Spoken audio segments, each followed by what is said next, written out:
Thank you, President. This week, my question is to the Minister representing the Minister for Trade, Senator Payne. This week, 5 health experts from the Centre for Health Equity Training Research and Evaluation at the University of New South Wales published a report on the impact of the Trans-Pacific Partnership Agreement on medicine prices.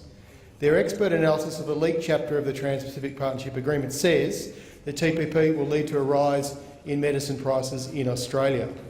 Minister, specifically, will you rule out that Australia is prepared, as part of the TPP negotiations, to extend the time taken for medicines to become generics, or that cutting-edge medicines like biologics will have their data and market exclusivity period extended?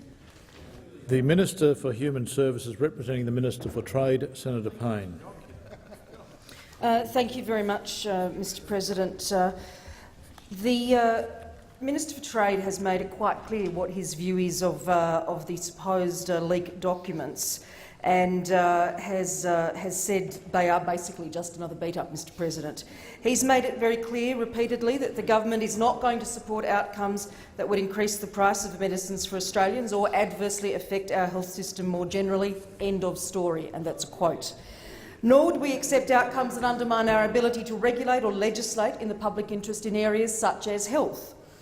What the Minister has indicated, and what has been the subject of, as I understand it, over 1,000 public consultations held by the Department of Foreign Affairs and Trade in the development of the TPP, is that it has transformational promise with the potential to help drive growth, jobs and higher living standards for Australians.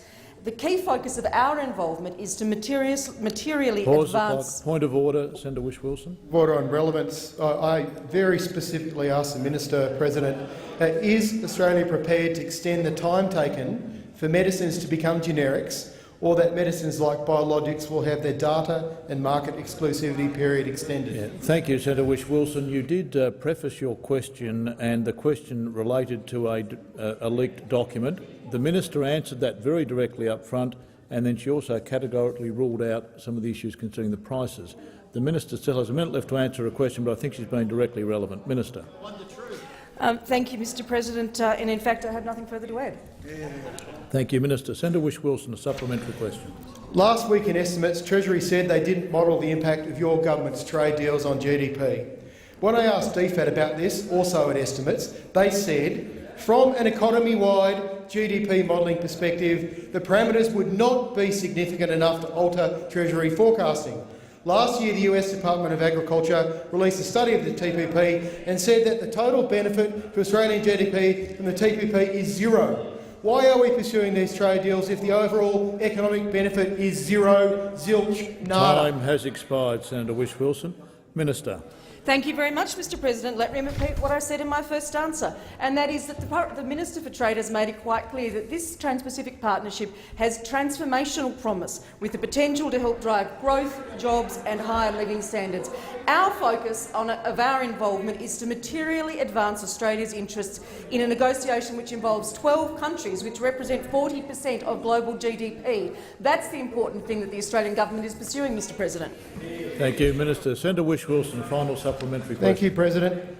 It was reported this week that the Australian Chamber of Commerce and Industry submitted the government stop the secrecy around trade deals like the TPP. They wanted negotiations to be monitored in real time by the Productivity Commission and wanted draft text disclosed to registered community and business organisations, such as happens in the US.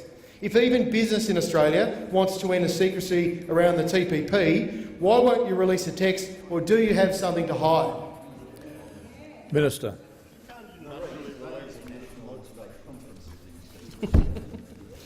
It's probably because nothing happens.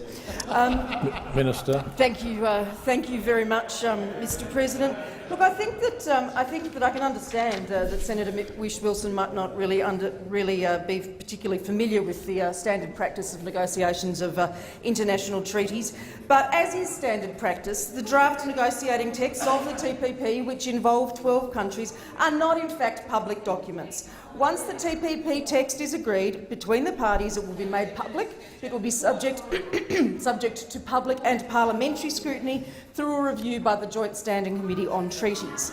In accordance with the government's treaty-making process, the TPP will be tabled in Parliament for 20 joint sitting days to facilitate public consultations and scrutiny by the JSCOT.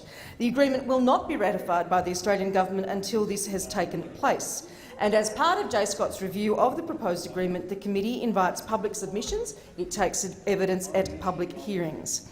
Mr President, the government continues to take all available opportunities to engage with Thank you, stakeholders Minister. and to meet the with time interested for answering groups. the question has expired.